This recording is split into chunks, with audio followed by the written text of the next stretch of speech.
Hello, welcome back to the reading of the poem of the Mad God, written by Maria Valtorta, Volume 2. Chapter 218, Part 1, Arrival at Ashkelon. 14th July 1945. The fresh dawn breath wakes the sleeping apostles. They rise from their sand beds, where they slept close to a dune strewn with small tufts of dry grass, and they climb to the top. A large sandy coast appears before them, whereas a little farther away, and a little closer to them, there are beautiful, well-cultivated fields. The white stones of a dry torrent are conspicuous against the golden sand in their whiteness. The whiteness of dry bones stretches as far as the sea, the surface of which glitters in the distance, rippled by the morning tide and a light mistral.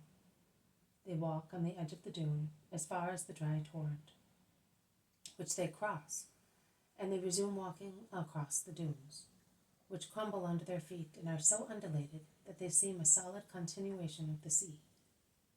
They reach the shoreline, where they can walk faster, and while John is hypnotized by the boundless ocean beginning to shine in the rising sun, and he seems to be drinking in its beauty as his eyes become bluer and bluer, Peter, who is more practical, takes his sandals off, pulls up his tunic, and paddles in the shallow water, looking for little crabs or shells to suck. A beautiful sea town is about 2 miles away, stretched along the coast above a semi-lunar rocky barrier, beyond which sands have been carried by storms and blown by winds. And the rocks of the barrier, now that the water recedes at low tide, appear here as well, compelling thus the apostles to walk on the dry sand in order not to cut their bare feet on the sharp rocks. "Where is the entrance to the town, my lord? I can only see a very solid wall from here. It is not possible to enter by sea. The town is in the innermost spot of the gulf," says Philip. "Come, I know where the entrance is." "Have you already been here?" "Once, when I was a child, but I would not remember. But I know where to go." "How strange! I have noticed that many a time you never take the wrong road. Sometimes we make you go wrong. One would think that you have already been to the places we go to," remarks James of Zebedee. Jesus smiles but does not reply. He walks confidently as far as a little rural suburb where market gardeners grow vegetables for the town. The fields and market gardens are tidy and well looked after, and men and women are working in them, pouring water in the furrows, after drawing it laboriously from wells by hand, or in the old squeaky method by means of buckets pulled up by a poor blindfolded donkey walking around the well. But they do not say anything. Jesus greets them. "Peace be with you." But if they are not hostile, they are certainly indifferent.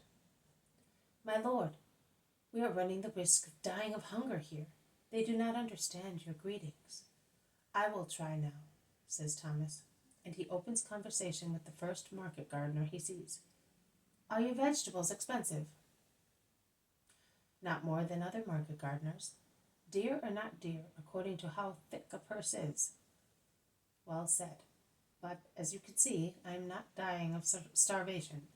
I am fat and rosy, also without your vegetables, which means that my purse is well stocked. Listen, we are 13 and we have money to spend. What can you sell us?" "Eggs, vegetables, early almonds, apples, flabby by age, olives, whatever you want." "Give me some eggs, apples, and bread for everybody." "I have no bread." "You will find it in town." "I am hungry now, not in an hour's time." "I don't believe that you have no bread."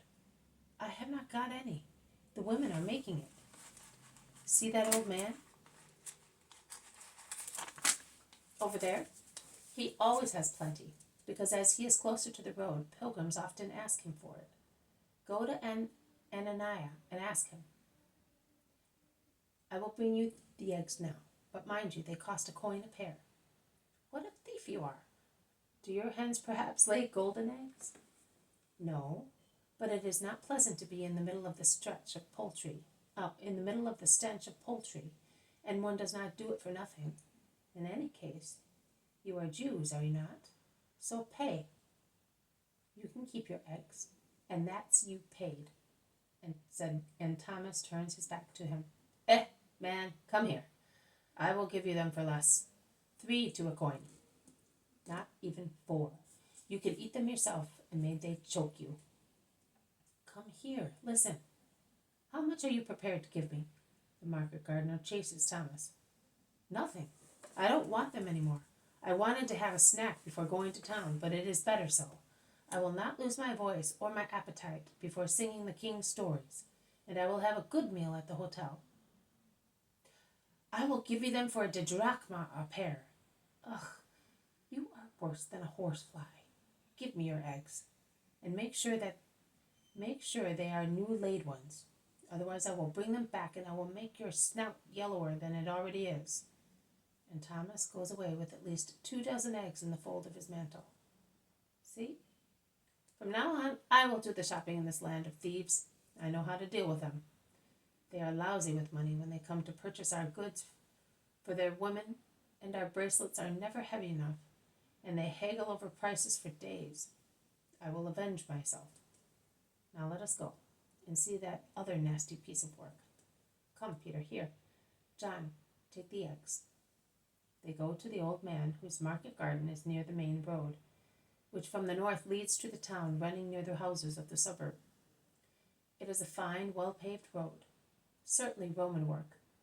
The eastern town gate is now quite near, and beyond it one can see that the road proceeds straight and becomes really artistic, with a shady porch on each side, supported by marble columns, in the cool shade of which people walk, leaving the middle of the road to donkeys, camels, dogs, and horses.